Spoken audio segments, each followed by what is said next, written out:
paglago po ng teknolohiya at patuloy na kompetisyon ng mga makapangyarihang bansa, unti-unti nang nalilipat sa kalawakan ang atensyon ng mundo. Madalas natin marinig ang terminong space war na para bang ito ay isang pelikula lamang. Ngunit ayon sa mga eksperto, isa ito sa mga pinakaseryosong usapin sa modernong panahon at posibleng ito mangyari sa hinaharap. Subalit, ano nga bang space war? Ang space war ay tumutukoy sa paggamit ng kalawakan para sa military advantage. Kabilang dito ang pagkontrol sa mga satellite, pagharang sa mga space systems at pagpapahina sa mga teknolohiyang umaasa sa kalawakan.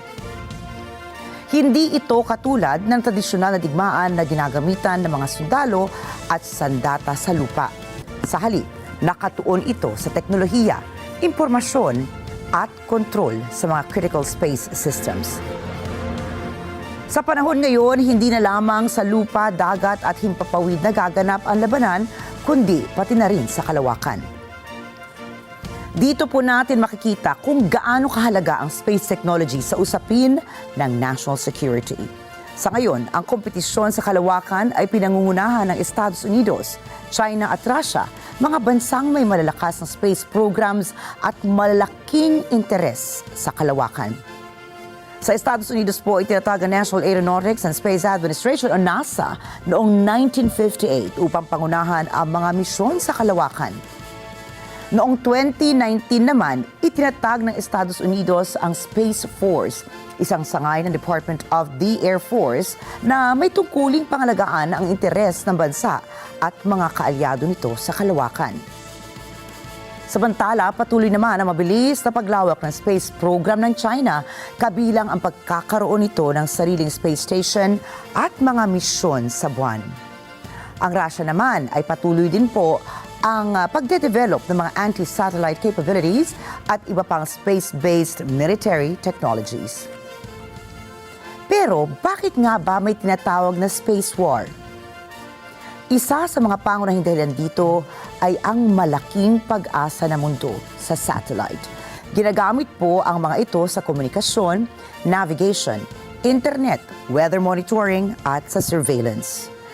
Kaya kapag nakontrol o napahina ang mga satellite ng ibang bansa, pwede itong magbigay ng malaking advantage sa kanilang kalaban.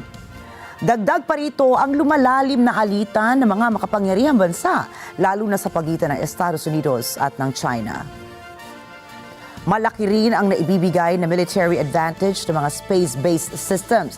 Kaya naman patuloy ang pagpapaunlad ng mga bansa sa kanilang mga kakayahan sa labas ng daigdig. Dahil po dito, tinitingnan ang ilan ng kalawakan bilang posibleng susunod na battlefield. Sa posibleng space conflict, ang mga satellite ang itinuturing na pangunahing target dahil sila ang nagsisilbing backbone ng mga sistema ng komunikasyon, navigation at surveillance. Kabilang sa mga posibleng paraan ng pag-atake ang signal jamming and cyber attacks na pwedeng magpapalya sa mga satellites. Mayroon ding tinatawag na anti-satellite weapons na dinisenyo naman upang sirain ang mga satellite sa orbit, mga teknolohiyang nasusubukan na sa ilang bansa katulad ng Russia.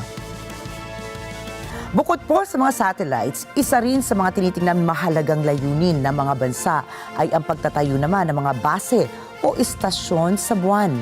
Kaugnay po nito, pinangungunahan ng NASA ang mga misyon sa ilalim po ng Artemis program na may layuning maibalik ang mga astronaut sa buwan at makapagtatag ng pamatagalang presensya rito. Ngunit bakit nga ba nagbabalik ang NASA sa buwan? Noong November 16, 2022, matagumpay na inilunsad ang 26-day uncrewed flight test ng NASA Artemis 1.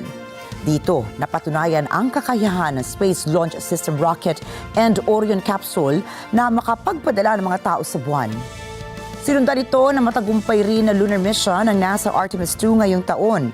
Ito na po ang kauna-unahang crewed lunar mission mula noong ilansad ang Apollo 17 noong taong 1972, kung saan nakapaglakad ang mga astronaut sa buwan. Kasunod ng mga naging misyon ng Artemis program, target ng NASA sa Artemis 3 na makapagpadala naman muli ng mga astronaut sa lunar surface at makapaglatag ng pundasyon para sa mga susunod na moon bases or lunar stations. Subalit tila hindi papatalo ang China pagdating sa space program. Patuloy rin na pinalalakas ng bansang China ang kanilang space program matapos naman makapagtala ng mahigit 90 orbital launches noong taong 2025. Nakapagtala na rin po ang China ng mga mahalagang tagumpay sa kanilang mga misyon sa buwan. Kabilang na po dyan ang pagkuha ng mga samples mula sa near and far side ng buwan, gayon din ang matagumpay na operasyon ng kanilang space station. Pinagtutuunan din ang pagbuo ng mga reusable rockets at libu-libong internet satellites na makakakumpetensya sa mga proyekto ng SpaceX.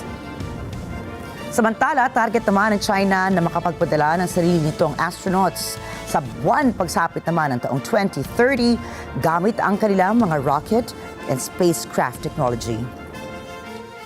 Ayon po sa mga eksperto, hindi na lamang ito paramihan kung sino ang mauuna makarating sa buwan, kundi kung sino nga ang mas matagal at mas epektibong makakapanatili roon. Dahil po dito nabuo ang magkakahiwalay na inisyatiba ng mga makapangyarihang bansa para sa hinaharap ng eksplorasyon sa buwan. Noong 2020, itinatag ng NASA at ang pamahalaan ng Estados Unidos ang Artemis Accords kasama ang mga unang bansang lumagda bilang kasapi. Layunin po nito na magtakda ng mga panuntunan para sa mapayapa, responsable at kooperatibong paggamit ng kalawakan, lalo na sa mga misyon sa buwan. Kung mapapansin po natin, tila simpleng space mission or lunar program lamang ang inilulunsad ng mga bansa. Ngunit ang pagpunta nga ba sa buwan ay para sa pag-unlad ng sangkatauhan o isa na bang bagong labanan para sa kapangyarihan?